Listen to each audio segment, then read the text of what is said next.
Cycling मेरी एक hobby है और इस हॉबी को मैं मैसेंजर के थ्रू यूज कर रहा हूँ। हसदेव जंगल की बहुत तेजी से कटाई होती जा रही है। फर्स्ट जो राइड है वो अजमेर शरीफ पे करना चाहता था, उसी लिए मैं निकला हूँ। लोग वृक्ष को बहुत ज्यादा काट रहे हैं, मैं ज्यादा वृक्ष को ही इसमें रखूंगा। जो रूट बनाया हूँ अगर मैं वहां तक नहीं पहुंच पाया क्योंकि साइकिल है। देवभोग से अजमेर तक साइकिल में पद यात्रा करने वाले अयान काफी हौसला और हिम्मत से इस 1800 किलोमीटर के सफर को तय करने निकले हैं। अजमेर शरीफ के लिए जाना चाहते हैं ये, और अजमेर शरीफ जा करके देश प्रदेश के खुशहाली के साथ ही क्षेत्र और नगर के उन्नति की कामना के लिए निकले हैं। साथ ही इनका यह भी कहना है कि पर्यावरण जो आज के समय में बिगड़ रहा है उसे सिर्फ वृक्षारोपण के माध्यम से और पेड़ों की कटाई को खत्म करके बचाया जा सकता है। उदाहरण के लिए ये हसदेव का भी एक उदाहरण दे रहे हैं कि आज स्थिति ये हो गई है प्रदेश में, जब तक हम पेड़ को नहीं बचाएंगे पर्यावरण को बचाना संभव नहीं होगा। ये इनका दृष्टिकोण को लेकर चल रहे हैं। आइए हम आज अयान से बात करते हैं, क्या उद्देश्य है और क्या इनकी सोच है। अयान, क्या आपकी सोच है, क्या विचार है, क्यों निकले हैं आप?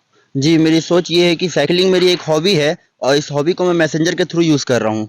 जैसे हमारे हसदेव जंगल की बहुत तेज़ी से कटाई होती जा रही है और जैसे वृक्ष की कटाई हो रही है, हमारे पर्यावरण भी असंतुलित हो रहा है।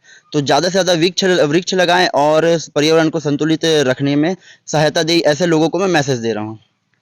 आपका देवभोग से अजमेर साइकिल पे जाने के पीछे क्या उद्देश्य है? जी, मेरी साइकिलिंग एक हॉबी है जैसे कि, तो मैं अपने फर्स्ट जो राइड है वो अजमेर शरीफ पे करना चाहता था, उसी लिए मैं निकला हूँ। और मैं जाके अजमेर शरीफ में ये दुआ मांगूंगा कि हमारे देश में अमन शांति बने रहे और लोगों के बीच में भाईचारा बने रहे। आज के दृष्टिकोण से विश्व को बचाने के लिए क्या किया जाना आपकी सोच है? आज के दृष्टिकोण से जैसे लोग वृक्ष को बहुत ज़्यादा काट रहे हैं, मैं ज़्यादा वृक्ष को ही इसमें रखूंगा क्योंकि जितना जैसा वन है तो जल है और जल है तो जीवन है। जिस तरीके से वन की कटाई हो रही है, वैसे वर्षा भी कम होती जा रही है और वर्षा कम होने से हमारे जीवन में भी जीवन जो दिनचर्या है उसमें भी प्रभाव पड़ रहा है। आप 1800 किलोमीटर का सफर तय करना चाह रहे हैं, जी। कितना दिन लगेंगे, किन दिक्कतों का आपको सामना करना पड़ेगा, कुछ एहसास है आपको? जी, मुझे लगभग 25 दिन लगेंगे और दिक्कत ऐसे है कि मैं जो रूट बनाया हूँ अगर मैं वहाँ तक नहीं पाया क्योंकि साइकिल है, कोई भरोसा नहीं कि कब बिगड़ जाए। अगर मैं वहाँ तक नहीं पहुँच पाया तो जो स्टॉप से पहले मुझे वहाँ पर अरेंज करना पड़ेगा कुछ मुझे रुकने के लिए, वो मेरे लिए एक परेशानी है। जी। कैसे अभी तक के लोग आपको मिले हैं, कैसे लोग मिले हैं, किस तरह से आपको सहयोग दे रहे हैं आपको? जी, अभी तक अच्छे-अच्छे लोग मिले हैं।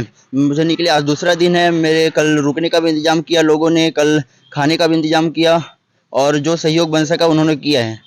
जी। और दूसरा स्टेट में अब आप प्रवेश करेंगे, आप दिक्कतें आएंगी, परेशानी आएंगी। अभी महाराष्ट्र मिलेगा, बिहार मिल सकता है, उत्तर प्रदेश मिल सकता है। तो इन राज्यों में पहुंचने के पहले क्या आपकी सोच है, कैसा उन क्षेत्रों का आप बात करेंगे, मुकाबला कैसा करेंगे वहाँ?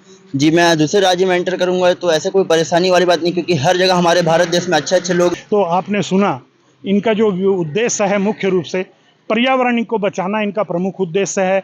साथ ही ये चाहते हैं देश प्रदेश गरियाबंद जिला और देवभोग की उन्नति और विकास हो, ये इनकी सोच बनी हुई है। एक अच्छी पहल है और इस पहल के माध्यम से लोगों को रास्ते में संदेश देना चाहते हैं। अब सवाल ये है कि उस संदेश को लोग किस तरह ग्रहण करते हैं, कितना ग्रहण करते हैं और इस ग्रहण करने के बाद में कितना अपनाते हैं, यह तो समय बताएगा। लेकिन एक अच्छी पहल के लिए निश्चित रूप से मोहम्मद आर्यान को बधाई देना चाहिए। फारूक मेमन, IBC 24 गरियाबंद।